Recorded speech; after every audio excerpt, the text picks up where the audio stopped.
the first soil sample that we pulled on this farm, the phosphorus was a 1.5. It had 1 point, and that's not parts per million. That was always already converted to pounds. It had 1.5 pounds of phosphorus to the acre on a soil test.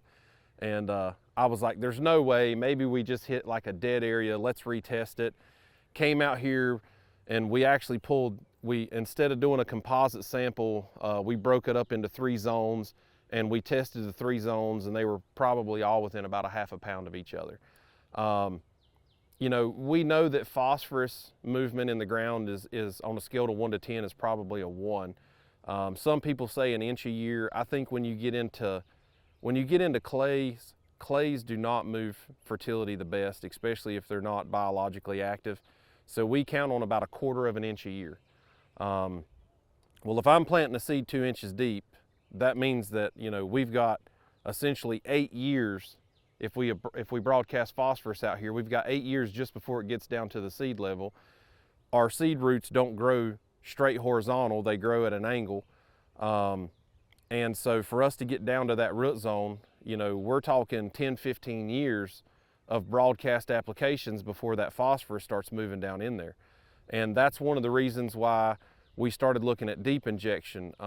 You've got a lot of companies that are making strip till rigs where you can, you know, put your fertility into the strip, but the problem with a strip till rig for us is it's still only 2 to 3 inches deep.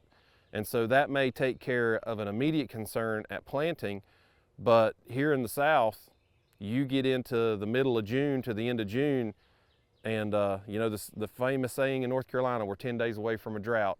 So if that ground's drying out in that top 2 to 4 inches, and that's mid-season, and that fertility is in that 2 to 4 inches, and there's no moisture there, the roots can't take the nutrition out of the ground. So we're looking at deep banding anywhere from 6 to 8 inches deep. And I really didn't think it was going to be something we were actually going to be able to achieve, but we started working with Yetter Farm Equipment years ago when we first started farming, and Jeff Worley is a great guy there. Jeff and Andy got us it's called a 2996. It's actually a 20-inch coulter on parallel linkage, and that way, so if we're running in the field and we hit a rock, it just lifts one of the coulters up and it doesn't lift the whole bar out of the ground, so we're maintaining a more constant depth throughout the field. So we started running in the springtime ahead of planting on both sides of the row about 6 to 8 inches deep. We're putting in P and K, we're putting in some of our biologicals, so they're already getting in the ground and starting to churn even before planting time. And we're also putting in some of our micros and macros, so we're seeing, you know, different times we're applying them so that they're evenly spaced throughout the growing season and when it's in crop demand. One of the things that we would like to look at, obviously liquid is more expensive than dry on per pound of nutrient. So we're currently looking at maybe potentially putting a Montag blower either onto the toolbar or making a separate toolbar to put a Montag blower system on. So maybe at harvest time, when we're not quite as busy as spring and trying to get a crop in timely, is we can actually run that bar in the fall and be blowing in dry, which is going to save us on our per pounds of nutrients.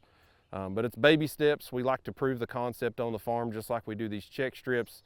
And then once we see that, you know, it's something that's going to return and a good investment for us, then we'll make that purchase and spend that money on the equipment.